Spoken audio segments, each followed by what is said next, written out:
Hello. सबको मेरा नमस्कार। मैं हूं डॉक्टर उत्तम कुमार लेंका। मैं कंसल्टेंट डर्मेटोलॉजिस्ट ट्राइकोलॉजिस्ट हूं। मैं कोलकाता में काम करता हूं। आज मैं आप लोगों को एक्नी केयर के बारे में बताऊंगा।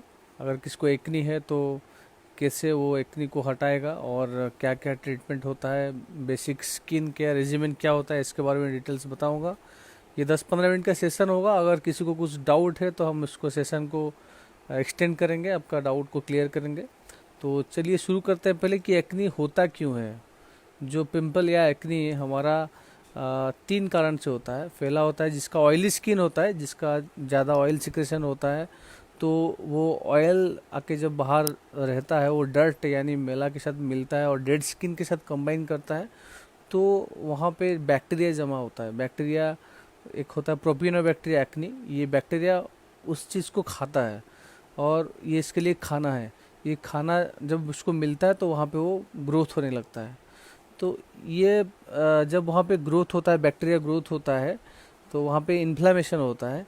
इन्फ्लामेशन के वजह से वहाँ पे पिंपल्स निकलना शुरू होता है। तो ब्लैक हेड्स, वाइट हेड्स तब शुरू होता है। वो ये होता है फर्स्ट स्टेज, एक्नी का फर्स्ट स्टेज इसको बोलते हैं और फर्स्ट ग्रेड बोलते हैं। उसके बाद अगर थोड़ा सीवियर होता है, ब्लैक हेड्स और वाइट हेड के साथ साथ आपका, अगर उसके साथ आपका पस्चुल्स होता है यानी पिप निकलता रहता है, तो उसको आप सेकेंड स्टेज बोलते हैं। और उसके बाद आपका कुछ कुछ सिस्ट अगर होता है, बड़ा बड़ा सिस्ट हो जाता है, तो इसको बोलते हैं आपका थर्ड स्टेज। और अगर बहुत बड़ा बड़ा सिस्ट होता है, नोडुलोसिस्टिक एक्ने बोलते हैं, ये फोर्थ ग्रेड होता है, सबसे सीवियर वाला। तो एक्ने को बहुत लोग थोड़ा लाइटली लेते हैं, सोचते हैं, बहुत सारे लोग बोलते हैं कि ये यंग में एज में होता है तो इसको इलाज की ज़रूरत नहीं है, ट्रीटमेंट की ज़रूरत नहीं है और ये अपने आप ठीक हो जाएगा।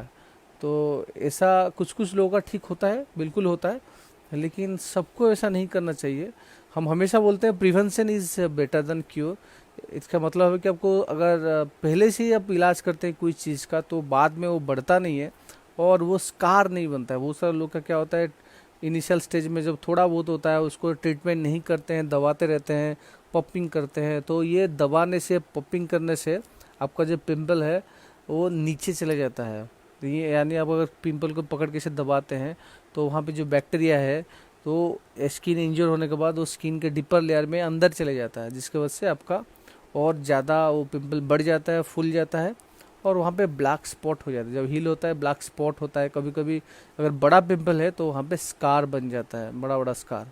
तो पिंपल तो बाद में दवाई के साथ ठीक हो जाता है और कुछ कुछ लोगों में ऐसे ठीक हो जाता है, लेकिन बाद में जो स्कार रह जाता है ना, वो गड्ढा गड्ढा स्कार हो, तो ये बहुत प्रॉब्लम होता है। इसमें लोग को जो भी एडोलेसेंस जो चाहे पेशेंट होते हैं, यानी कम उम्र का जो लड़का लड़की होते हैं, उनको एक साइकोलॉजिकल डिप्रेशन होता है, डिस्ट्रेस में रहते हैं और उसका उन लोगों का कॉन्फिडेंस कम हो जाता है। बाहर में ठीक से जा नहीं पाते, स्कूल कॉलेज में ठीक से जा नहीं पाते हैं और अपना काम में ध्यान नहीं दे पाते हैं, जिसकी वजह से प्रॉब्लम होता है। तो इसीलिए हम सबको ये एडवाइस करते हैं, जिसको भी एक्ने शुरू होता है कुछ रूटीन स्किन केयर फॉलो करना चाहिए। ये रूटीन स्किन केयर क्या होता है, आपको दिन में 2 बार आपका फेस वॉश करना है। सुबह उठ के एक बार आपको फेस वॉश करना है और रात को एक बार फेस वॉश करना है।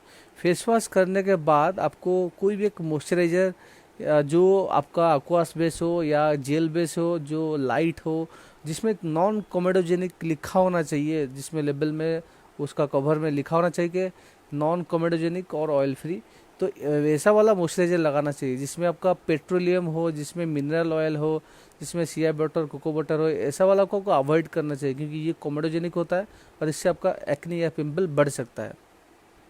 तो मॉइस्चराइजर क्यों लगाना है, कि सबको लगाना है, ऐसा नहीं कि सिर्फ जिस विंटर में लगाना है और जिसका ड्राई स्किन है उसको लगाना है, ऐसा नहीं है। आपको मॉइस्चराइजर थ्रू आउट ईयर लगाना है, साल भर लगाना चाहिए और हर बार फेस वॉश करने के बाद लगाना चाहिए। क्योंकि आप जब फेस वॉश करते हैं आपका जो ऊपर वाला ऑयल रहता है वो निकल जाता है, तो हमारा स्किन को, बॉडी को एक सिग्नल जाता है कि आपका स्किन में कोई ऑयल नहीं है और ये ड्राई हो गया है, तो आपको और ऑयल बनाना है। जिसके वजह से ये रिबाउंड यानी ये बायो फीडबैक मैकेनिज्म से हमारा स्किन से और ऑयल सीक्रेट होने लगता है। तो और आप अगर मॉइस्चराइजर नहीं लगाते हैं और फेस वॉश करके छोड़ देते हैं तो आपका ज़्यादा स्किन ऑयली दिखता है। तो इसीलिए थोड़ा बहुत आपको लाइट मॉइस्चराइजर लगाना चाहिए हर बार फेस वॉश करने के बाद।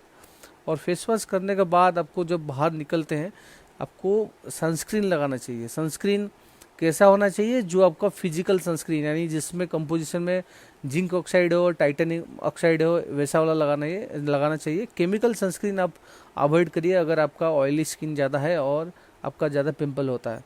ये फिजिकल सनस्क्रीन ब्रॉड स्पेक्ट्रम होता है, यानी आपको यूवीए और यूवीबी दोनों रेडिएशन से आपको प्रोटेक्ट करता है। एक्नी यानी पिंपल जिसको होता है तो उसका स्किन थोड़ा बहुत सेंसिटिव हो जाता है और पतला हो जाता है, इसीलिए यूवी डैमेज ज़्यादा होता है, इसीलिए आपको सनस्क्रीन हर बार लगाना चाहिए जब बाहर जाते हैं।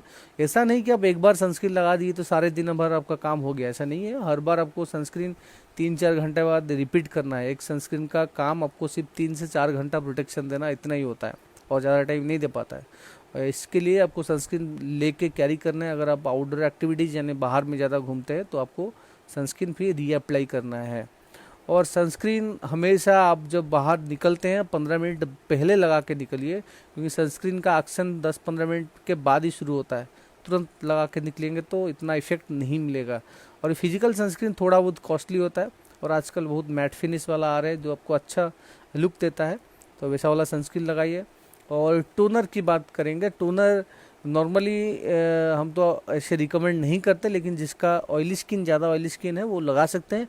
लेकिन आपको याद रखना चाहिए कि आपको अल्कोहल फ्री टोनर यूज़ करना है, नहीं तो simple rose water toner use कर सकते हैं जिसमें ज़्यादा अल्कोहल हो। जिस टोनर में अगर वो आप यूज़ करते हैं तो आपका स्किन और ज़्यादा ड्राई हो जाता है और स्किन ज़्यादा डैमेज होता है, इसीलिए आपको अल्कोहल फ्री टोनर यूज़ करना चाहिए, जिससे आपका पोर साइज थोड़ा कम हो जाता है, ऑयलनेस थोड़ा कम होता है। दूसरा बात है कि स्क्रबिंग के बारे में, स्क्रबर हम लोग ज़्यादा रिकमेंड नहीं करते, कोई भी डर्मेटोलॉजिस्ट ज़्यादा रिकमेंड नहीं करते हैं।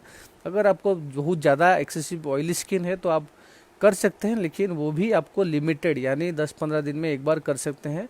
और अगर आपको एक्सफोलिएट करना ही है, अगर आपको स्क्रबिंग का इफेक्ट लेना है तो आप डर्मेटोलॉजिस्ट यानी स्किन के डॉक्टर के पास जा सकते हैं। आपके आसपास जो भी है वो लोग केमिकल पिलिंग करते हैं, केमिकल पिलिंग से अच्छा आपका एक्सफोलिएशन यानी स्क्रबिंग वाला इफेक्ट आता है, आप ये कर सकते हैं। इसके बाद आपका अगर ऑयली स्किन है और आप बाल में ज़्यादा ऑयल लगाते हैं जिसकी वजह से आपका और भी ऑयल स्किन में यानी फेस में आ जाता है और आपका पिंपल एक्नी एग्रीवेट हो सकता है यानी बढ़ सकता है। ऐसा अगर किसका प्रॉब्लम है, एक्नी बहुत ज़्यादा होता है, पिंपल चेहरा में ज़्यादा होता है, तो उन लोगों को ऑयल हम अवॉइड करने के लिए बोलते हैं। अगर ऑयल लगाना ही है तो आप नहाने से आधा घंटा या मैक्सिमम 1-2 घंटा पहले लगा सकते हैं और ओवरनाइट लगा के मत छोड़िए तेल को, क्योंकि आपका स्किन और भी ज़्यादा ऑयली हो जाता है। तो ऑयल लगाना है तो आपको हेयर के लेंथ में लगाना है, स्काल्प में ज़्यादा नहीं लगाना है। और थोड़ा बहुत अगर लगाते हैं तो आपको मसाज कर सकते हैं, थोड़ा हल्का से स्काल्प मसाज कर सकते हैं। मसाज करने से आपका स्काल्प का ब्लड फ्लो बढ़ता है, जिसकी वजह से आपका हेयर ग्रोथ भी होता है। तो ये हो गया आपका ऑयल के बाद। शैम्पू में आपको अगर डैंड्रफ है, डैंड्रफ की वजह से भी आपका ज़्यादा स्किन में पिंपल या दाने निकलता है, और आपको इसके वजह से अगर डैंड्रफ है तो एंटी फंगल जो एंटी डैंड्रफ वाला शैम्पू आता है, जिससे आपका कीटोकोनाजोल हो, कीटोकोनाजोल विथ सैलिसिलिक एसिड, साइक्लोपायरोक्सोलामीन और आपका बहुत सारा ऐसे एंटी डैंड्रफ शैम्पू आता है।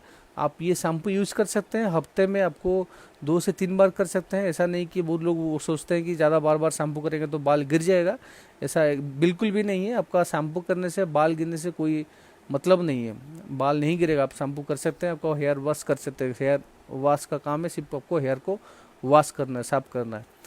अगर आपका छोटा छोटा हेयर है और ज़्यादा ऑयली स्किन है, आप रेगुलर बेसिस में भी शैम्पू कर सकते हैं। वो भी आपको सल्फेट फ्री जो माइल्ड शैम्पू है वैसा वाला यूज़ करना है, ज़्यादा कोई हार्ड शैम्पू यूज़ नहीं करना है। डिटर्जेंट बेस्ड शैम्पू ज़्यादा यूज़ नहीं करना है, उससे आपका स्किन ज़्यादा ड्राई, आपका बाल ज़्यादा ड्राई और फ्रीजी हो जाता है। तो ये हो गया शैम्पू के बारे में। और डाइट में क्या खाना चाहिए, क्या खाने से आपका स्किन हेल्दी रहता है। देखिए, हमारा स्किन के लिए हमेशा विटामिन ए और विटामिन सी ज़रूरी होता है। ये सबसे हमारा स्किन को अच्छा पोषण मिलता है और स्किन हमेशा ग्लोइंग रहता है और स्पॉटलेस रहता है। तो इसके लिए आपके खाने में हम नहीं रिकमेंड करते हैं कि बहुत महंगा ही खाना हमेशा चाहिए, सस्ता खाना भी होता है जिससे आपका स्किन अच्छे से अच्छा मेंटेन होता है। जैसे कि हम एग्जांपल बोले आपका, जिसमें विटामिन सी हो, यानी आप नींबू खा सकते हैं, आंवला खा सकते हैं, मौसम्बी खा सकते हैं, ऑरेंज खा सकते हैं। इससे आपको ज़्यादा से ज़्यादा विटामिन सी मिलता है और आपका स्किन अच्छा रहता है, आपको एंटीऑक्सीडेंट इफेक्ट मिलता है। और जिसमें विटामिन ए हो, जैसे जो फ्रूट्स थोड़ा रेड दिखता है और येलो दिखता है, यानी गाजर हुआ, गाजर खा सकते हैं, कैप्सिकम, रेड कैप्सिकम जो होता है आपका, बेल पेपर, वो खा सकते हैं आपका, और टमाटो खा सकते हैं। इसमें आपका अच्छे से ज़्यादा बीटा कैरोटीन रहता है, जो प्रिकर्सर्स ऑफ विटामिन ए, यानी बीटा कैरोटीन से आपको विटामिन ए बनता है। तो वैसा वाला खाना आप खा सकते हैं, आपका पिंपल कम होगा और आपका स्किन भी ग्लो करेगा। इसके साथ विटामिन ई जिसमें है आप खा सकते हैं। आपका साग सब्जी ज़्यादा से ज़्यादा खाइए आप। उसके साथ आपको पेपे खा सकते हैं, यानी आपका जो पपैया होता है, पपैया खाइए, बहुत अच्छा ही फ्रूट है। इसमें आपका विटामिन ए भी है और विटामिन सी भी है। ये बहुत अच्छा सस्ता में मिल जाता है। और इसके साथ खाने में आपका जो भी फ्रेश वेजिटेबल्स, यानी हरे सब्जी जो भी मिलता है मार्केट में, खाइए। नॉन वेज खा सकते हैं लेकिन थोड़ा मसाला कम खाइए। और इसके साथ आपका जो जंक फूड कम से कम रखिए। इसके आपका नूडल्स हुआ, आपका पिज़्ज़ा हुआ, बर्गर हुआ, ये सब में ज़्यादा न्यूट्रिएंट नहीं रहता है। इसमें सिर्फ आपका कार्बोहाइड्रेट और आपका फैट रहता है। जो एसेंशियल माइक्रो न्यूट्रिएंट, जिंक हुआ, कॉपर हुआ, आपका आयरन हुआ और आप सेलेनियम हुआ, उसके साथ ये विटामिन ए, सी, ये सब नहीं रहता है इसमें। तो अब ये ज़्यादा खाएंगे तो सिर्फ आपका वजन बढ़ाएंगे, आपका हेल्थ में ओवरऑल कुछ बेनिफिट नहीं मिलेगा। आपका कोलेस्ट्रॉल बढ़ेगा, आपका हार्ट का डिजीज़ बढ़ेगा, आपका वेट बढ़ेगा, ओबेसिटी होगा। तो लाइफस्टाइल डिजीज़ जो होता है ये सब इंक्रीज होता है, लेकिन आपका स्किन हो या आपका ओवरऑल हेल्थ में कोई इम्प्रूवमेंट नहीं होता है। तो ये हो गया आपका डाइट में। हाँ, और एक है जिन लोगों का एक्ने होता है, ज़्यादा पिंपल होता है, हम लोग उनको हाई ग्लाइसेमिक डाइट, यानी जो खाना ज़्यादा मीठा होता है वैसा वाला खाना अवॉइड करने के लिए बोलते हैं। क्योंकि बहुत सारा स्टडी में पाया गया है कि ऐसा अगर आप खाना खाते हैं जिसमें ज़्यादा शुगर हो या जिस जो ज़्यादा मीठा हो, वो बॉडी के अंदर जाने के बाद हमारा बॉडी से इंसुलिन ज़्यादा सीक्रेट होता है और इंसुलिन से एक इंसुलिन लाइक ग्रोथ फैक्टर बनता है और ये इंसुलिन लाइक ग्रोथ फैक्टर ज़्यादा से ज़्यादा एक्नी यानी पिंपल बनाता है। तो आप ये अवॉइड करिए। और उसका साथ डायरी प्रोडक्ट्स के बारे में बहुत सारा कंट्रोवर्सी है, फिर भी हम लोग रिकमेंड करते हैं जिन लोगों को ज़्यादा पिंपल है उन लोगों को दूध थोड़ा कम खाना चाहिए और डायरी प्रोडक्ट्स थोड़ा कम खाना चाहिए। खाने पीने में बाकी हमने मोटा मोटी से बोल दिया है। और बाकी केयर में हाँ, बहुत से लोगों का लड़की लोगों का हार्मोनल प्रॉब्लम होता है, जैसे पीरियड से पहले किसी को उसको ज़्यादा पिंपल होने लगता है। एक पीसीओएस बोल के एक बीमारी है जिसका फुल फॉर्म है पॉलीसिस्टिक ओवरियन डिजीज़। ये डिजीज़ में फीमेल यानी लड़की लोगों का कुछ सिम्टम्स होता है, पिंपल होता है, उसके साथ और भी कुछ सिम्टम्स होता है, जैसे कि आपका वजन बढ़ना यानी ओबेसिटी होना, आपका नेक में कालापन आना, गर्दन में कालापन, यानी इसको बोलते हैं एकैंथोसिस नाइग्रिकन्स। सिर्फ गर्दन में नहीं, इसके साथ का बगल में हो सकता है, जो फोल्ड है, जो बॉडी का फोल्ड होता है, जैसे आपका ग्रॉइन एरिया में हो सकता है, ये सब जगह में कालापन होता है। उसके साथ स्किन मोटा हो जाता है, इसको बोलते हैं एकैंथोसिस नाइग्रिकन्स, ये पाया जाता है। उसके साथ अगर बाल गिरने शुरू होता है, लड़की लोगों का जल्दी बाल गिर जाता है जिनका पीसीओएस प्रॉब्लम है। और उसके साथ पीरियड इरेगुलर होता है, यानी पीरियड लेट में होता है, जैसे कि आपका नॉर्मली 1 महीने में एक बार होता है मैक्सिमम लोगों का, जो एवरेज है, स्टैंडर्ड है। लेकिन ये प्रॉब्लम जिसको है, पीसीओएस जिसका प्रॉब्लम है, उन लोग को 1.5 महीना 2 महीने में पीरियड होता है, यानी साल में हो सकता है कि 7 से 8 पीरियड हो। तो ये क्राइटेरिया होता है, रोटाडर्म क्राइटेरिया, जिसको लेकर डायग्नोसिस होता है कि आपका पीसीओएस यानी पॉलीसिस्टिक ओवरियन डिजीज है कि नहीं। तो इसमें 3 क्राइटेरिया मोस्टली देखा जाता है। एक आपका अल्ट्रासाउंड होता है जिसमें देखा जाता है आपका सिस्ट कितना है, वो सिस्ट क्राइटेरिया लेते हैं। और एक होता है साइंस ऑफ हाइपर एंड्रोजेनिज्म, यानी आपका मेल हार्मोन जो काम करता है लड़की लोग में, अगर मेल हार्मोन ज़्यादा हो जाता है तो उनका कुछ कुछ साइन सिम्टम्स होता है, जैसे कि पिंपल आना, चेहरा में बाल आ जाना, इसको बोलते हैं हर्सुटिज्म। उसके साथ आपका डीपीएन यानी छोटा छोटा आचिल बोलते हैं, स्किन में मसे आ जाते हैं, आचिल से आ जाते हैं। अब उसके साथ आपका होर्स वॉइस यानी फीमेल लोग का मेल जैसा वॉइस आने लगता है। और क्लाइटरोमेगाली, ऐसे बहुत सारा साइन सिम्टम्स होते हैं जिसको बोलते हैं साइंस ऑफ हाइपर एंड्रोजेनिज्म, ये होता है। उसके साथ आपका पीरियड जो हमने बोला इरेगुलर होना, यानी बहुत लेट से होना और साल में 8 से कम पीरियड होना। तो ये सब क्राइटेरिया कंबाइन करके डायग्नोसिस होता है आपका पॉलीसिस्टिक ओवरियन डिजीज है कि नहीं। अगर ऐसे कोई फीचर्स कोई लड़की में पाया जाता है तो पिंपल का ट्रीटमेंट थोड़ा टाइम लगता है, जल्दी जल्दी ठीक नहीं होता है। तो उनका हार्मोनल इम्बालेंस रहता है, इसकी वजह से ये थोड़ा रेजिस्टेंस होता है ट्रीटमेंट को। और जो लोग का ऐसा अगर हर्सुटिज्म भी है तो ये पिंपल के साथ उनको हम लेजर करने के लिए सजेस्ट करते हैं। बहुत सारा अच्छे डर्मेटोलॉजिस्ट हैं जो लेजर ट्रीटमेंट बहुत अच्छे से करते हैं। कोई पार्लर में जाके मत करिए, क्योंकि पार्लर में करेंगे तो आपका स्किन बर्न भी हो सकता है। क्वालिफाइड एमडी डर्मेटोलॉजी जो भी है, जो इस लेजर में अच्छा जिसका एक्सपीरियंस हो, उनके पास ही जाके कराइए। ऐसे वैसे कहीं पे जाके मत कराइए। करने से पहले डॉक्टर का क्रेडेंशियल पहले एक बार चेक करा लीजिए कि डॉक्टर कहाँ पे करता है, उसका सेटअप कैसा है, क्या क्या लेजर अवेलेबल है। तो ये आपको पहले इंक्वायरी करना है। तो हम चलिए डिस्कस करते हैं पिंपल के बारे में, लेजर के बारे में बाद में बात करेंगे। तो अगर आपका ऐसा पिंपल होता है जो पीसीओएस जिसको है, तो ये डर्मेटोलॉजिस्ट के साथ साथ आपको एक बार गायनेकोलॉजिस्ट का भी आपको ओपिनियन लेना है, क्योंकि ये एक मल्टी डिसिप्लिनरी ट्रीटमेंट होता है। यानी आपको डर्मेटोलॉजिस्ट का ट्रीटमेंट या एडवाइस भी चाहिए, उसके साथ आपको गायनेकोलॉजिस्ट का एडवाइस चाहिए, उसके साथ अगर डाइटिशियन की एडवाइस भी चाहिए, क्योंकि ये तीनों मिलके पीसीओएस जिसका है ट्रीटमेंट करते हैं। और आपका वजन इसमें कम करना ही होता है। वजन जितना जल्दी करते हैं आपका पिंपल भी कम होता है, उसके साथ आपका ओवरऑल हेल्थ जो है वो भी इम्प्रूव होता है। और पिंपल नॉर्मली अगर होता है तो ट्रीटमेंट क्या क्या होता है। बहुत सारा मार्केट में ऐसे ओवर द काउंटर यानी दुकानदार से लेके आप दवाई यूज़ कर सकते हैं, जिसमें आपका ट्रेटिनाइन हो, जिसमें आपका ग्लाइकोलिक एसिड हो या बेंजोइक एसिड हो। लेकिन ये सब यूज़ करने से पहले एक बार डर्मेटोलॉजिस्ट को अगर आप कंसल्ट करते हैं बहुत ही अच्छा है। अगर नहीं आसपास कोई नहीं है, आप लेके ट्राई थोड़ा बहुत कर सकते हैं। किसी किसी में काम करता है, किसी किसी में साइड इफेक्ट भी हो सकता है। इसीलिए आपको जब भी ये कोई क्रीम आपका पिंपल वाला, एंटी एक्ने वाला यूज़ करना है, आप पहले दिन रात को लगाइए। लगा के उसको रगड़ना मत, हल्के से मसाज करना है। लगाने के बाद 10-15 मिनट के बाद धो लीजिए। अगले दिन जब लगाते हैं उसको फिर आधा घंटे रख के धो दीजिए। अगले दिन जब लगाते हैं 45 मिनट्स, अगले दिन 1 आवर। हम सबको ऐसे हमारा पेशेंट को रिकमेंड करते हैं। यानी आपको फर्स्ट 4 डेज 15 मिनट करके डेली आपका कॉन्टैक्ट टाइम बढ़ाना है। जब 1 घंटा आ जाता है उसके बाद हम फिर आधा घंटा करके और ज़्यादा बढ़ाते हैं नेक्स्ट डे से। यानी 5th डे आपको 1.5 घंटा रखना है क्रीम, 6th डे आपको 2 घंटा, उसके बाद 2.5 घंटा, 3 घंटा, ऐसे 3 घंटे तक आ जाता है। तो लगभग मैक्सिमम लोग का ये टॉलरेंस आ जाता है। मतलब क्रीम से आपका जो ज़्यादातर बर्निंग होता है, इरिटेशन होता है, ये सब आपका कम हो जाता है। तो आप इसको फिर रेगुलर बेसिस में रात को लगा के सो सकते हैं। और मैक्सिमम केसेज में अगर ट्रेटिनोइन है तो ये आपको प्रेगनेंसी में अवॉइड करना चाहिए। प्रेगनेंसी में एकदम नहीं यूज करना चाहिए और रात को नहीं लगाना है, दिन में नहीं लगाना है। कुछ कुछ एंटी एक्ने क्रीम या जो भी मेडिसिन यूज होता है उसमें स्किन थोड़ा ड्राई हो सकता है, इसीलिए हर बार आपको मॉइस्चराइज लगाना चाहिए। और जब बाहर जाते हैं सनस्क्रीन लगाना चाहिए, नहीं तो स्किन हो सकता है सनलाइट को ज़्यादा सेंसिटिव हो जाता है। इसलिए आपको ये ध्यान में रखना चाहिए, अब ज़रूरी है इसको ध्यान में रखना। और आपका अगर क्रीम से ये आप डाइट से, आपका लाइफस्टाइल मॉडिफिकेशन से आपका पिंपल कम नहीं होता है, तो आप आपके बिल्कुल नज़दीकी डर्मेटोलॉजिस्ट एक बार जाके दिखाइए। स्किन का डॉक्टर इसके लिए सबसे बेस्ट होते हैं और वो आपको असेस करेंगे आपका कौन सा स्टेज या कौन सा ग्रेड का एक्ने है, उसके साथ आपको वो कौन सा दवाई देंगे। क्योंकि बहुत सारा अगर आपका पस्चुल से यानी पिप निकल रहा है, मोटा मोटा हो गया है, दर्द हो रहा है, तो उस केसेस में आपको एंटीबायोटिक खाने के लिए दे सकते हैं, नहीं तो लगाने के लिए दे सकते हैं। खाने के लिए आपको जैसे मिनोसाइक्लिन आता है, डॉक्सीसाइक्लिन आता है और ये सब अब एजिथ्रोमाइसिन आता है। लेकिन ऐसा आप अपने से बिल्कुल नहीं खरीदना। हम हर बार एक ही बात बोलते हैं कि ये सब दवाई आपको विथ ए प्रिस्क्रिप्शन लेना है, आपको डर्मेटोलॉजिस्ट के ऑब्जर्वेशन से ही लेना है, अपने से नहीं शुरू करना है। कितना डोज में खाना है, कितना दिन खाना है, वही सिर्फ आपको बताएंगे। अपने से बिल्कुल लेने से आपको साइड इफेक्ट हो सकता है और जितना फ़ायदा होगा उससे नुकसान भी ज़्यादा हो सकता है।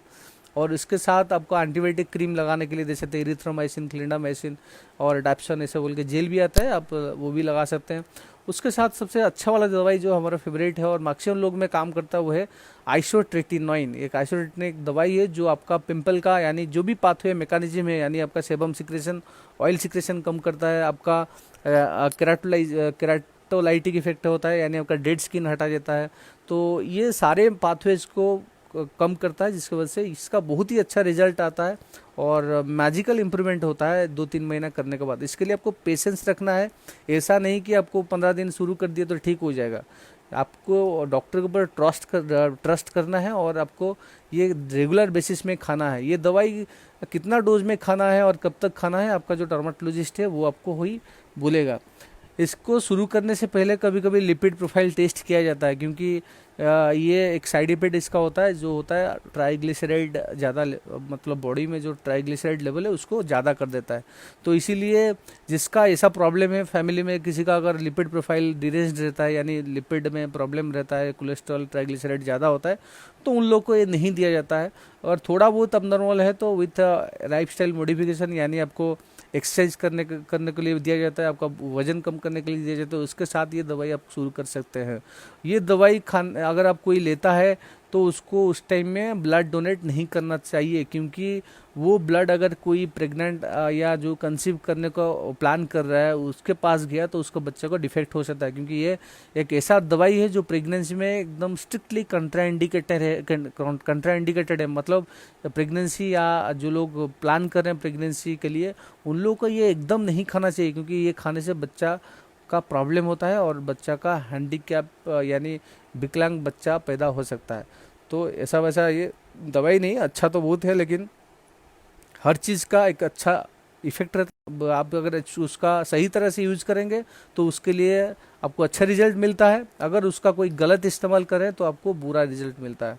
तो आइसोट्रिटिनिन वैसे एक मेडिसिन है, ये आपको लो डोज में हम देते हैं और धीरे धीरे डोज बढ़ाते हैं, और कुछ दिन के बाद, लगभग 3 महीने के 4 महीने के बाद पिंपल लगभग क्लियर हो जाता है, लेकिन उसके बाद भी कुछ दिन कंटिन्यू करना पड़ता है, कुछ दिन नहीं कुछ महीना कंटिन्यू करना पड़ता है। मैक्सिमम लोग पेशेंस नहीं रखते हैं और छोड़ देते हैं, उसको दवाई यूज करते हैं, थोड़ा इफेक्ट आता है छोड़ देते हैं, फिर बाद में उसको आपका पिंपल रिकवर हो जाता है, यानी दोबारा निकलता है, फिर आने लगते हैं। तो इसके वजह से प्रॉब्लम होता है, यानी रिकरेंस, यानी बार बार पिंपल हो सकता है, ये कारण होता है। और इसके बाद और क्या साइड इफेक्ट होता है, ये दवाई खाने से आपका स्किन बहुत ज़्यादा ड्राई होता है, तो आपको रेगुलर मॉइस्चराइजर लगाना है, धूप में जाने के टाइम आपको सनस्क्रीन लगाना है, और लिप फटता है आपका, लिप में क्रैक हो जाता है, जैसे ठंडी में होता है ना वैसे प्रॉब्लम हो सकता है, तो आपको बार बार लिप बाम लगाना है, और लिप बाम ऐसा लगाना है जिसमें आपको SPF यानी सन प्रोटेक्शन फैक्टर हो, ऐसा वाला लगाना है। तो ये अच्छा वाला दवाई है। और बाकी जिसका हार्मोनल प्रॉब्लम है, OCP यानी ओरल कॉन्ट्रासेप्टिव पिल हुआ, नहीं तो हार्मोनल थेरेपी होता है, वो बहुत डिटेल में है, अभी यहाँ पे हम नहीं बताएंगे। तो अभी लगभग हमने सारे डिटेल्स पिंपल के लिए बोल दिया है। अभी हम क्वेश्चन देखें कि किसका क्या क्या क्वेश्चन है। एक क्वेश्चन दिख रहा है हमको, राघोथाम लक्ष्मी नारायण जी ने पूछा है कि whether sweating will influence acne. Yes, ज़्यादा पसीना होने से आपका स्वेट ग्लैंड ब्लॉक हो सकता है, और वहाँ पे डर्ट भी जम सकता है, आपका पोल्यूशन से धूल आके जम सकता है और पिंपल हो सकता है। इसीलिए जब आप एक्सरसाइज करके आते हैं, अगर कोई हेवी वॉक करते हैं जहाँ पे आपका पसीना ज़्यादा निकलता है, आप आके इमीडिएटली एक बार फेस वॉश करिए। और फेस वॉश तो हम नॉर्मली 2 बार रिकमेंड करते हैं, एक बार सुबह एक बार रात को। और जिन लोगों को ज़्यादा स्वेटिंग है, आप दिन में 3 बार फेस वॉश कर सकते हैं, तो स्वेटिंग एकदम ज़रूरी है। और एक क्वेश्चन आया, which SPF sunscreen is to be use. SPF 30 बहुत ही अच्छा है, ये आपको 97% प्रोटेक्शन देता है UVA रेडिएशन से, UVB रेडिएशन से। तो इसीलिए आप SPF 30 ही बहुत अच्छे, उससे ज़्यादा की ज़रूरत नहीं, क्योंकि 50 SPF अच्छा है लेकिन महंगा बहुत ज़्यादा हो जाता है। 30 से 50 जो SPF होता है उसमें से सिर्फ 1.5% का प्रोटेक्शन ज़्यादा मिलता है 50 से, लेकिन महंगाई 2 गुना बढ़ जाता है। यानी 50 SPF का जो आपका ट्रीटमेंट फेस सनस्क्रीन होता है वो डबल दाम का होता है 30 SPF के सनस्क्रीन के कंपेयर करने से। Does SPF matters in acne sunscreen. बिल्कुल बिल्कुल, एक्नी हो जो भी है, SPF सनस्क्रीन में ज़रूरी है और हर बार उसको देखना चाहिए। SPF के साथ आपको एक PA रेटिंग देखना है। PA रेटिंग माने मतलब होता है कि आपको EVA लाइट से कितना प्रोटेक्शन मिलता है। एक्चुअली EVA जो रेडिएशन है हमारा स्किन में ज़्यादा डीप तक पेनिट्रेट करता है, इसीलिए EVA से जो डैमेज होता है उसमें क्या होता है, आपका स्किन का कोलाजन डैमेज होता है। इसकी वजह से स्किन और ज़्यादा रिंकल हो जाता है और ज़्यादा झुर्रियाँ पड़ जाता है। इसलिए आप देखे होंगे जो लोग पहाड़ में रहते हैं उन लोगों का स्किन ज़्यादा रिंकल होता है, क्योंकि वहाँ पे UVA ज़्यादा रहता है। तो UVB का प्रोटेक्शन के लिए हम लोग SPF का टर्म यूज़ करते हैं। तो SPF तो ज़रूरी है, उसके साथ आपको सनस्क्रीन में PA++, ये सब है कि नहीं आपको देखना पड़ेगा, क्योंकि इससे आपको और भी कंप्लीट प्रोटेक्शन मिलता है। इसीलिए हम बोलते हैं जिस सनस्क्रीन में EVA और EVB प्रोटेक्शन के लिए कुछ भी केमिकल है तो उसको ब्रॉड स्पेक्ट्रम सनस्क्रीन बोलते हैं। तो वैसा वाला सनस्क्रीन, फिजिकल सनस्क्रीन जिसमें हो, यानी जिंक ऑक्साइड, टाइटेनियम ऑक्साइड, उसमें आपको ज़्यादा मिलता है, अच्छा से मिलता है। नेक्स्ट क्वेश्चन है, which sunscreen we should use, water based और ऑयल क्रीम बेस्ड। हाँ, इसका ये बहुत अच्छा क्वेश्चन है। आपका जिसका भी ऑयली स्किन है उसको जेल बेस यूज़ करना है, और क्योंकि ये आपका स्किन को थोड़ा ड्राई रखता है, ऑयली नहीं बनाता है। और जिसका ड्राई स्किन है उसको उसको क्रीम बेस और लोशन बेस वो यूज़ कर सकता है। तो जेल बेस हमेशा प्रीफर करिए अगर किसका एक्नी है और या ऑयली स्किन है।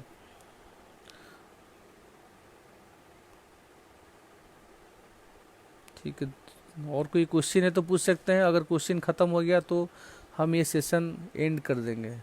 सबको गुड इवनिंग। अनूप दत्ता,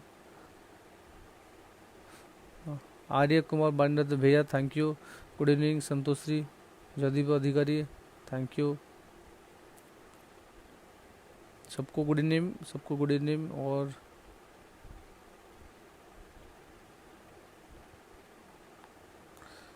हाँ, हमने एक्नी मार्क को यानी स्कार को कैसे ट्रीटमेंट करना है ये हमने बोला नहीं है अभी। इसको थोड़ा डिटेल्स में बता देते हैं 5 मिनट। अगर किसका एक्नी स्कार हो गया, सपोज एक्नी का ट्रीटमेंट हो गया, एक्नी का स्कार है, तो वो डिपेंड करता है आपका एकदम पतला पतला सुपरफिशियल स्कार है या आपका डीप स्कार है। अगर सुपरफिशियल है, एकदम हल्का है, तो जो हम ओराइल दवाई देते हैं खाने के लिए उसमें से धीरे धीरे कम हो जाता है। उसके साथ एक कुछ क्रीम देते हैं, जैसे ट्रेटिनाइन क्रीम हुआ, उससे धीरे धीरे स्किन निकलने लगता है, वो अंदर वाला न्यू स्किन आने लगता है, ठीक हो जाता है।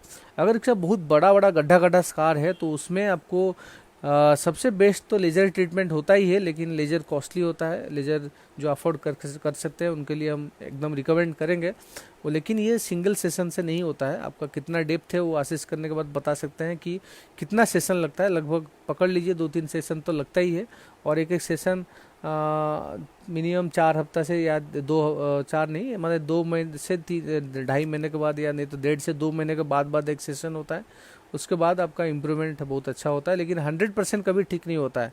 कभी भी आपका स्कार हो गया तो स्कार को सिर्फ आप मॉडिफाई कर सकते हैं, कॉस्मेटिकली उसको बेटर यानी अच्छा कैसे दिखे आप उसको बना सकते हैं, लेकिन 100% नॉर्मल स्किन आपका नहीं आएगा अगर आपका बहुत बड़ा बड़ा गड्ढा हो गया। इसीलिए हम बोलते हैं कि ट्रीटमेंट्स हमेशा अर्ली ही शुरू करिए।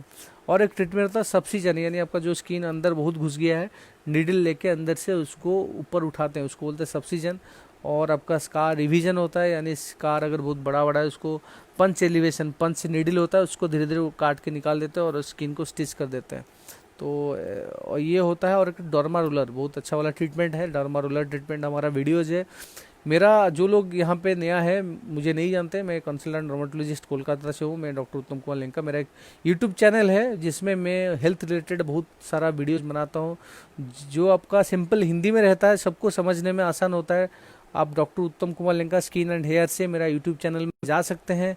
सिर्फ एक्नी नहीं, आपका हेयर रिलेटेड प्रॉब्लम, आपका दांत, खाज, खुजली, एक्जिमा, सोरियासिस, डैंड्रफ जो भी है, सारे प्रॉब्लम का सोल्यूशन और कॉज वहाँ पे मिल जाएगा आपको। वहाँ पे बिल्कुल जाके आप देख सकते हैं। मेरा होम पेज में जाइए, वीडियोज़ में जाइए, वहाँ पे एक एक वीडियो आप फर्स्ट से लास्ट तक देख सकते हैं।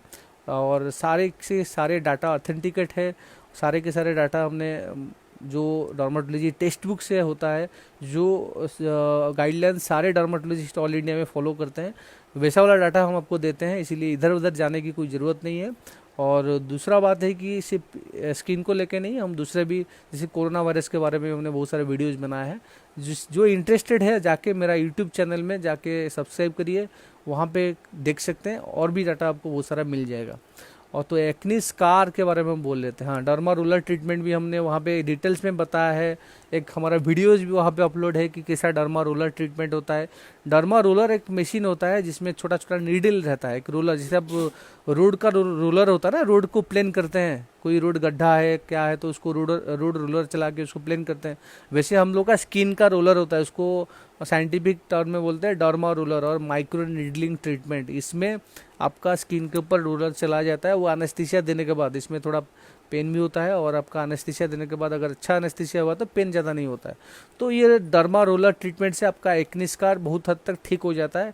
मल्टीपल सेशन लगता है आपको, हो सकता है 4-5 सेशन लगे, 1.5 से 2 महीना में एक सेशन हम करते हैं। ये अगर किसको प्रॉब्लम है तो मुझे कांटेक्ट कर सकते हैं। मैं ऑनलाइन कंसल्टेशन भी करता हूँ, वहाँ पे आप मुझे कांटेक्ट करके आ सकते हैं। Mohammad Amar good evening, Ansari Nazar good evening, Deepak Singh, doctor, I have acne with scars. Is there any topical cream which treat without scars? आपका क्वेश्चन हमको समझ में नहीं आया दीपक जी। आपने पूछा doctor I have acne with scars, is there any topical cream which treat without scar? इसका क्या मतलब हुआ? आपका तो स्कार है तो टॉपिकल क्रीम लगाना है तो स्कार कम होगा, फिर विदाउट स्कार मतलब क्या है? ऐसा कुछ नहीं है, आप ट्रीटमेंट करने से स्कार धीरे धीरे कम होता है। हर बार स्कार आपका क्रीम से ठीक नहीं होता है, उसके लिए कभी कभी सर्जरी भी ज़रूरत होता है और कुछ डर्माटोलॉजिकल प्रोसीजर का भी ज़रूरत हो सकता है। इसीलिए आपको एक बार डर्माटोलॉजिस्ट के पास जाके आपके नज़दीकी में जो है, आसपास जो है, आप उनसे असेस करा सकते हैं कि कौन सा ट्रीटमेंट आपके लिए बेहतर होगा।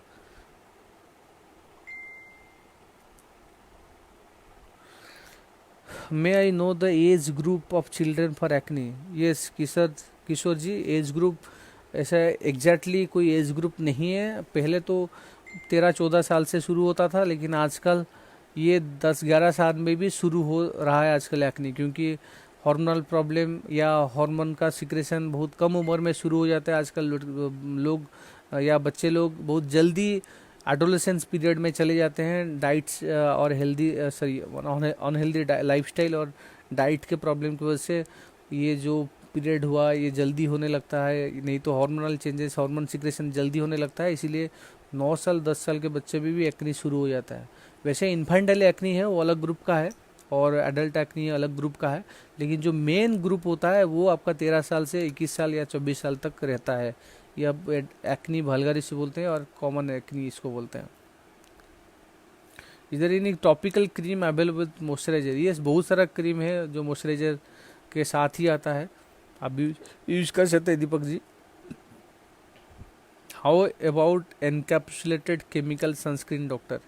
यस, केमिकल सनस्क्रीन एनकैप्सुलेटेड हो जो भी हो, आपको रेगुलर बेसिस में लगाना चाहिए। और जिसका आपका ये पिंपल है तो उनके लिए इनकैप्सुलेटेड अच्छा ही काम होगा, क्योंकि साइड इफेक्ट कम रहेगा और आपको इसको फ्रिक्वेंटली लगाना है। इसके बारे में डिटेल्स बता दिया है। और हमेशा फिजिकल सनस्क्रीन आप उसको प्रीफर कर सकते हैं। सबको गुड इवनिंग। और अनिल साव, तरुण कांति मंडल, हमाली उपाध्याय, गौरव रॉय, राजीव चौधरी, सबको good evening. Kavita Gupta ji, thank you.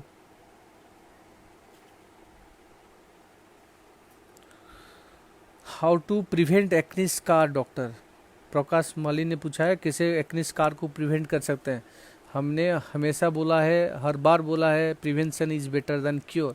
तो आपको कोई चीज़ अगर प्रिवेंट करना है तो अर्ली ट्रीटमेंट करना है। हमेशा ट्रीटमेंट शुरुआती स्टेज में शुरू करना है। हमारे पास बहुत सारा पेरेंट्स आए हैं जो बच्चों को लेकर आते हैं, उनका कुछ दूसरा कंडीशन यानी स्किन का प्रॉब्लम है और चेहरा में पिंपल रहता है। हम जब बोलते हैं कि ठीक है आप तो खुजली का ट्रीटमेंट तो दे रहे हैं, स्किन का प्रॉब्लम के लिए ट्रीटमेंट तो दे रहे हैं, लेकिन इसके साथ आप एक्ने का ट्रीटमेंट करा लीजिए, वो डायरेक्ट ही बोलते हैं नहीं डॉक्टर साहब हमको इसका ट्रीटमेंट नहीं कराना है, हमारा उम्र में भी होता था और ठीक हो गया, हमारा बच्चे को भी ऐसे ठीक हो जाएगा, इसको छोड़ दीजिए वो ठीक हो जाएगा, आप सिर्फ स्किन का ट्रीटमेंट दूसरा कर दीजिए। तो वैसा जो अगर कोई बोलता है तो हम तो फोर्स नहीं कर सकते हैं, लेकिन हम सबको एडवाइस करेंगे अगर पिंपल है आप बिल्कुल ट्रीटमेंट शुरुआती स्टेज से, अर्ली स्टेज से शुरू करिए, ताकि बच्चे को प्रॉब्लम ना हो और स्कार ना हो। बाद में स्कार हुआ तो स्कार का ट्रीटमेंट बहुत डिफिकल्ट होता है, बहुत प्रॉब्लम होता है और वो टाइम टेकिंग होता है। Does smoking increase the risk of acne? Anish Ghosh ने पूछा है। ये स्मोकिंग से बहुत सारा चीज़ होता है, बहुत प्रॉब्लम होता है और एक्नी भी एग्रीवेट होता है, बिल्कुल होता है। एक्नी से स्मोकिंग से स्किन ऐसे ही डैमेज होता है, स्किन आपका रिंकल हो जाता है, स्किन का जो हेल्दीनेस है वो कम हो जाता है। और कोई क्वेश्चन है तो आप पूछ सकते हैं, नहीं तो मैं 5 मिनट में ये सेशन बंद कर दूंगा। Ashish Kumar, thank you. Do you prescribe any specific lip balm doctor? Yes, Prachi ने हमको पूछा है कि कौन सा स्पेसिफिक लिप बाम यूज़ करना है।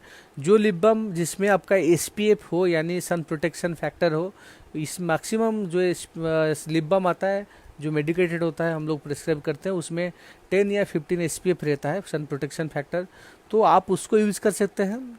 ये आप 2 घंटा में एक बार यूज़ करिए, हमेशा अपने बैग में नहीं तो पॉकेट में रखिए ये लिप बाम, तो आपका बहुत अच्छा से प्रोटेक्शन मिलता है। SPF ज़रूरी है आपका लिप बाम में, क्योंकि लिप भी सनलाइट के कांटेक्ट में आता है, इसीलिए आपका लिप भी ड्राई हो सकता है और आपका काला भी हो सकता है, इसीलिए सनस्क्रीन में लिप बाम में SPF ज़रूरी है। और कोई question? What do you expect in a sunscreen for skin without acne prone? What do you expect in a sunscreen for skin without acne? ठीक है, जिन लोगों का एक्ने नहीं होता है, एक्ने प्रोन स्किन नहीं है, वो लोग केमिकल सनस्क्रीन यूज़ कर सकते हैं। ये सस्ता होता है क्योंकि फिजिकल सनस्क्रीन थोड़ा महंगा होता है, और केमिकल सनस्क्रीन आप रेगुलरली लगाइए। SPF मिनिमम 30 उसमें रहना चाहिए, और बार बार लगाइए, फ्रिक्वेंटली लगाइए। सिर्फ चेहरा में नहीं, आप जो एक्सपोज पार्ट है जैसे गर्दन हुआ, नेक हुआ, यहाँ पीठ में थोड़ा, मतलब नेक में यहाँ पीछे की साइड, और थोड़ा हाथ में लगा सकते हैं, कान में ही लगा सकते हैं। ये सब जगह में आपको लगाना जरूरी है। लोग भूल जाते हैं इस सब जगह में, जिसकी वजह से वहाँ पे कालापन ज़्यादा होता है और आपका स्किन काला भी हो सकता है, ड्राई हो सकता है, इचिंग, सन एलर्जी भी होता है।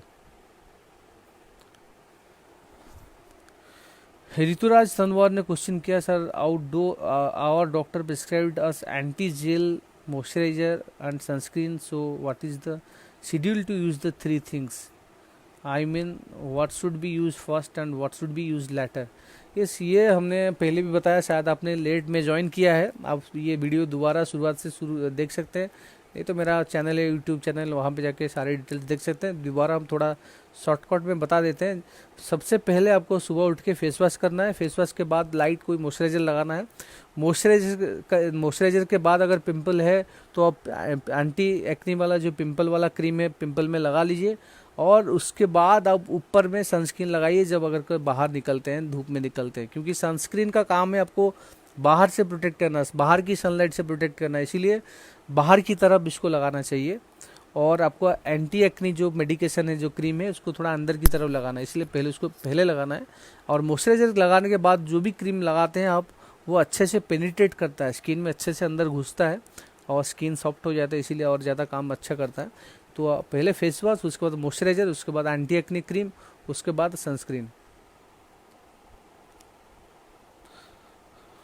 हमने क्वेश्चन आंसर कर दिया है संतोष श्री आपका कि is acne aggravated by smoking और अल्कोहल? अल्कोहल के साथ ऐसा कुछ अभी तक स्टडी नहीं हुआ है, लेकिन स्मोकिंग बिल्कुल एग्रीवेट करता है, यानी स्मोकिंग से बढ़ता है।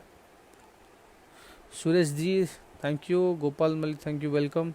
Anti pollution is important along with sunscreen? Yes, आजकल बहुत सारा सनस्क्रीन आ रहा है जिसमें आपका एंटी पोल्यूशन इफेक्ट भी रहता है।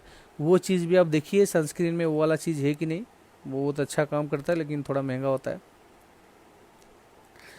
लाइका लुपेस, हमने बोल दिया ऑलरेडी एक्नी स्कार का ट्रीटमेंट, आप दोबारा वीडियो स्टार्ट से देख सकते हैं।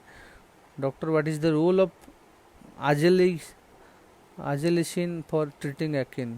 शायद आपने ये आजेलिक एसिड लिखा होगा, ये स्पेलिंग आपका गलत है, निसार अंसारी। आजेलिक एसिड एक ऐसा एजेंट है जो आपका एक्नी स्कार कम करता है, एक्नी कम करता है, और आपका एक्नी का जो pigment, post inflammatory hyper pigmentation, जो कालापन, उसको भी कम करता है। ये अच्छा वाला दवाई है, आप यूज़ कर सकते हैं। Shrikant Lingar, acne scar will be damaging, how to prevent? Doctor, ये ऑलरेडी बोल दिया है, आप दोबारा पहले से देख सकते हैं वीडियो को। नरेश कुमार, उन्होंने पूछा है is there any link between dandruff and acne? इसके बारे में हमने ऑलरेडी वीडियो बना दिया है और बता भी दिया है कि डैंड्रफ से एक्नी बढ़ता है। यस, क्योंकि पिट्रोस्पोरम फॉलिकुलरिटी मालासीजिया नाम के एक फंगस होता है जिसके वजह से डैंड्रफ होता है। और बहुत सारा स्टडी में, बहुत सारा केसेस में पाया गया है कि हमारा जो एक्नी होता है, पिंपल होता है, उसको कल्चर किया गया है, उससे पस लेके देखा गया है कि बैक्टीरिया तो मिलता ही है, प्रोपिनोबैक्टीरिया एक्नी, उसके साथ मालासीजिया नाम के फंगस भी रहता है। तो इसीलिए जिन लोगों का ज़्यादा डैंड्रफ होता है उन लोगों का ज़्यादा एक्नी या स्किन में रैशेस होता है। तो आप हमेशा डैंड्रफ का सही तरह से इलाज कराइए, उसके बारे में हमने डिटेल्स में वीडियो बनाया है मेरा यूट्यूब चैनल में, आप देखिए। Which molecule do you prefer for topical treatment, Deepak Singh ने पूछा है। ऐसा वो कोई खास मैंने एकदम अप्रोप्रिएट एग्जैक्टली बोलना मुश्किल है, बहुत सारा स्टेज के ऊपर डिपेंड करता है कौन सा स्टेज में है आपका एक्नी, और उसके साथ आप खाने का क्या दवाई दे रहे हैं उसके ऊपर डिपेंड करता है कि लगाने के लिए टॉपिकल कौन सा अच्छा है, एग्जैक्टली बोलना मुश्किल है। दीपांजन रॉय, स्मोकिंग ड्रिंकिंग के बारे में ऑलरेडी बता दिया है, पता नहीं आज इसका क्वेश्चन बार बार आ रहा है, लोग शायद वो ड्रिंक कर रहे हैं, ड्रिंकिंग और स्मोकिंग का 4 बार क्वेश्चन आ गया कि एक्नी पर क्या इफेक्ट है, बता दिया है हमने। Someone has stopped isotretinoin oral treatment, then can he start same treatment acne? Yes. Sachin Gupta, ये स्टार्ट कर सकते हैं एक्नी, अगर किसी ने आइसोट्रिटिन खाना शुरू किया था और पिंपल ठीक हो गया था, दोबारा हुआ तो दोबारा स्टार्ट कर सकता है। पीयूष दुबे ने पूछा है doctor can aloe vera be use to cure acne? नहीं, एलोवेरा से एक्नी क्योर नहीं होता है। एलोवेरा का काम है मॉइस्चराइजिंग इफेक्ट, आपका स्किन थोड़ा सॉफ्ट रहेगा, लेकिन इसमें एक्ने क्योर नहीं होगा, ठीक नहीं होगा। श्रीकांत ने दोबारा पूछा है does acne affect other parts of the body other than face? Yes, बिल्कुल करता है। हमारा बॉडी में जहाँ पे सेबेसियस ग्लैंड है यानी ऑयल ग्लैंड है, वहाँ पे एक्नी हो सकता है। सिर्फ चेहरा में नहीं, चेस्ट में होता है, बॉडी में होता है, कभी कभी स्काल्प में भी एक्नी होता है। Rajiv Chaudhary, good evening. Tanmay Sikdar, apart of isotretinoin what are other treatment options? Tanmay Patikar ने पूछा है आइसोट्रिटिन को छोड़ के और क्या क्या अवेलेबल है। हमने ऑलरेडी बोला है, ओरल एंटीबायोटिक देते हैं, हार्मोनल थेरेपी होता है, और बहुत सारा आजकल और भी आइनोसिटल, और आपका इंसुलिन कम करने के लिए, रेजिस्टेंस कम करने के लिए पीसीओएस में और भी दवाई आता है, वो सैसेट के फॉर्म में आता है, उसको भी यूज होता है, बहुत अच्छा काम करता है। What type of oral medication prescribe for acne? Doctor already बोल दिया है, अब देख लीजिए। Does face mask help with acne? Akshay Mulo ने पूछा है फेस मास्क के बारे में। फेस मास्क काम करता है, लेकिन कुछ स्पेसिफिक मेडिकेटेड जिसमें एंटी एक्नी वाला प्रिपरेशन हो उसमें काम करता है, जैसे कि फास्ट पैड आता है, एक्नी पैड आता है, वो अच्छा काम करता है। लेकिन ऐसे कोई अब सेंटेड वाला मार्केट से लेके जो जिसमें ज़्यादा परफ्यूम है, केमिकल है, प्रिजर्वेटिव है, वो अगर यूज करते हैं मार्केट से, तो उसमें आपका स्किन ड्राई हो सकता है, इरिटेट हो सकता है, और आपका एक्नी बढ़ सकता है। इसीलिए आप जब भी यूज करते हैं डॉक्टर को पूछ के करिए। कपिल वासु ने पूछा है डॉज क्लाइमेट अफेक्ट और एग्रीवेट एक्नी? यस, क्लाइमेट से बिल्कुल अफेक्ट होता है। पहले ही बोला है, जहाँ पे ज़्यादा स्वेटिंग होता है, ट्रॉपिकल और सब ट्रॉपिकल क्लाइमेट यानी इंडिया जैसी जगह में जहाँ पे ज़्यादा ह्यूमिडिटी है और ज़्यादा धूप है, वहाँ पे ज़्यादा एक्नी होता है। कोल्ड एरिया में थोड़ा कम होता है। लाइका लोपस, what should we look for in face wash and also spot treatment? So acne face wash में हमको हमेशा जिसका एक्नी प्रोन स्किन है, जिसका ऑयली स्किन है, हमको देखना है उसमें ग्लाइकोलिक एसिड है कि नहीं, सैलिसिलिक एसिड है कि नहीं, बेंजोइक एसिड है कि नहीं, लैक्टिक एसिड, मैंडलिक एसिड, ये सारे प्रिपरेशन बहुत अच्छा काम करता है एक्नी प्रोन स्किन के लिए। जिसका ब्लैक हेड्स वाइट हेड्स ज़्यादा है तो उनको ये सैलिसिलिक एसिड और glycolic acid containing face wash अगर यूज़ करते हैं, फेस वॉश लगा के चेहरे में अगर 2-3 मिनट रखते हैं, तो ये आपका कॉमेडोलाइटी का इफेक्ट रहता है, यानी कॉमेडन को कम करता है, डेड स्किन को हटाता है, सेबम प्रोडक्शन कम करता है। तो ये आपका ज़रूरी है फेस वॉश में, ये बहुत अच्छा होता है। और जिसका इन्फेक्शन है यानी पस्चुल से, जहाँ पे बड़ा बड़ा दाना हो गया है, तो वहाँ पे आपको बेंजोइल पेरोक्साइड वाला फेस वॉश यूज करना है, क्योंकि इसका एंटीबैक्टीरियल एक्टिविटी रहता है, ये बहुत अच्छा होता है।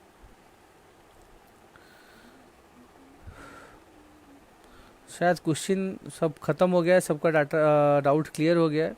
अगर और भी कोई क्वेश्चन है तो 1-2 मिनट में थोड़ा देख लेता हूँ, मैं सब सारे आंसर दे दूंगा, उसके बाद ये सेशन ख़त्म हो जाएगा। किशोर ताड़े ने पूछा sir does we use talc powder in acne? नहीं, ये टैल्कम पाउडर हम अवॉइड करते हैं, ज़्यादा कॉस्मेटिक अवॉइड करते हैं। ज़्यादा कॉस्मेटिक यूज करने से आपका क्लॉक्स यानी जो पोर से ब्लॉक हो जाते हैं, और वहाँ पे बैक्टीरिया आराम से रह के और खाना खा के बढ़ने लगते हैं और पिंपल बढ़ने लगता है। तो आप कॉस्मेटिक पाउडर, मेकअप, फाउंडेशन, ये कॉम्पैक्ट जिसको थोड़ा अवॉइड करेंगे तो बहुत ही अच्छा है। निशा आंसर पूछा है, doctor what is good sunscreen available for acne. बहुत सारा अच्छा अच्छा सनस्क्रीन है जो एक्ने प्रोन स्किन के लिए यूज होता है।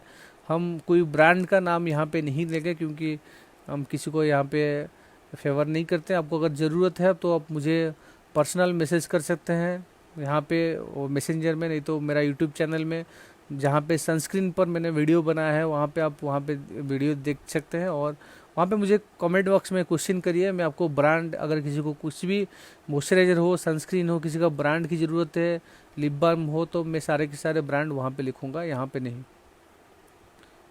सैलिसिलिक एसिड फेस वॉश का साइड इफेक्ट है लॉन्ग टर्म यूज में, शिष्येंद्र दासगुप्ता ने पूछा है। ये सैलिसिलिक एसिड फेस वॉश का साइड इफेक्ट ड्राइनेस होता है। तो जो लोग आइसोट्रिटिन ओरल खाते हैं उनको अगर ये फेस वॉश दिया जाता है तो स्किन थोड़ा ज़्यादा ड्राई हो सकता है, इसीलिए थोड़ा अवॉइड करिए अगर ओरल आइसोट्रिटिन खा रहे हैं तो। नहीं तो अगर किसी का माइल्ड यानी ग्रेड 1 ग्रेड 2 एक्नी है तो वो ये फेस वॉश लगा सकता है, उसके साथ लगाने वाला क्रीम लगा सकता है। और आपको हमेशा मॉइस्चराइजर लगाना है क्योंकि नहीं तो स्किन आपका पूरा ड्राई होकर और प्रॉब्लम हो सकता है।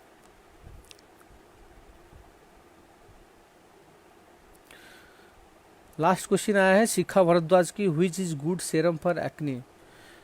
बहुत अच्छा सीरम है, बहुत सारे सनस्क्रीन भी अच्छा है एक्नी प्रोन स्किन के लिए, हमने पहले ही बोला है।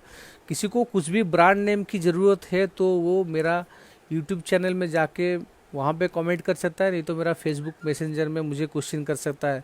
हम कोई भी ब्रांड का नाम यहाँ पे वीडियोज़ में नहीं लेंगे क्योंकि पब्लिक है, हम कोई भी ब्रांड को यहाँ पे प्रमोट नहीं करेंगे। यहाँ पे दीवानी अदुजिया पूछा है कि what is the best face wash for oily skin. हम बार बार एक ही चीज़ रिपीट कर रहे हैं, किसी को भी कोई ब्रांड की ज़रूरत है तो मुझे वो पर्सनल मैसेज करें, यहाँ पे हम टाइप नहीं करेंगे या नहीं बोलेंगे, कोई ब्रांड को प्रमोट नहीं करेंगे। तो आशा करता हूँ हमने आपका सारे क्वेश्चन का आंसर दे दिया है। आपको कुछ ना कुछ यहाँ से सीखने को मिला होगा और आपका डाउट क्लियर हुआ होगा। और आपको अगर मेरे से और कनेक्ट रहना है, बाद में और कोई इन्फॉर्मेशन चाहिए, तो मेरा यूट्यूब चैनल है doctor Uttam Kumar Lenka skin and hair, मैं यहाँ पे दोबारा टाइप कर दूंगा, उसका लिंक दे दूंगा। किसी को अगर भी कुछ भी डाटा चाहिए, बहुत सारे बीमारी के बारे में हम बताते हैं और जो कि सिंपल हिंदी में रहता है, आपके लिए सबको समझने में आसान होता है। आप वहाँ पे मेरे सारे वीडियोज़ देख सकते हैं और आपके दूसरे के साथ शेयर कर सकते हैं ताकि दूसरे को भी ये बेनिफिट मिले। और आशा करता हूँ आप लोग सब सुस्त हैं, तंदुरुस्त हैं। थैंक यू, नमस्ते।